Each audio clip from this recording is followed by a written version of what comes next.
Nyt olemme Vesilahdessa ja tämä paikka on nimeltään Hurskasvuori.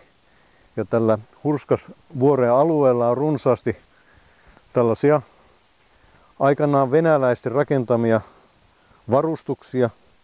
Nämä on rakennettu 1916 ja ilmeisesti näillä alueilla ei ole varsinaisesti taisteltu koskaan, mutta komeat rakennelmat, venäläiset ja ilmeisesti suomalaiset mukana tänne saivat rakennettua.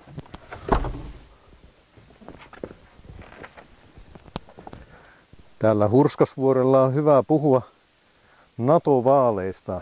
On hyvin yleisesti sanottu, että tulossa ovat NATO-vaalit. Perinteisesti turvallisuuspolitiikka on katsottu pitävän sisällään sekä ulkopolitiikan että puolustuspolitiikan. Ulkopolitiikan osalta Suomessa on hyvin suuri yksimielisyys. Voidaan sanoa, että koko Suomen poliittinen kenttä on yhteisesti meidän yhteisen ulkopolitiikan takana, mikä on hieno asia. Puolustuspolitiikan osalta Suomi ei kuulu mihinkään sotilasliittoon, mutta EUn sotilaallisen kriisin hallinnan ja YK:n kautta Suomi on aktiivinen toimija kansainvälisesti. Ja näin on hyvä olla tulevaisuudessakin.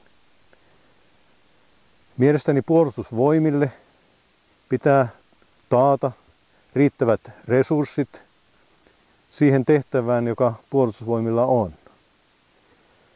Myöskin vapaaehtoinen maanpuolustustyö on äärettömän tärkeää ja voidaan sanoa, että tällainen maanpuolustusaktiivisuus ja innostus Suomessa on edelleen aivan huippuluokkaa, korkealla tasolla. Ja se on myöskin erinomainen asia. Minulla ei ole olemassa mitään tiukasti lukkoon lyötyä kantaa mahdollisesta Suomen NATO-jäsenyydestä. Siihen päätökseen vaikuttavat hyvin monet asiat. Meidän on otettava huomioon Suomen asema suurvallan eli Venäjän naapurimaana. Tärkeintä on kuitenkin joka tapauksessa se, että päätöksen mahdollisesta NATO-jäsenyydestä tekee suomalaiset itse.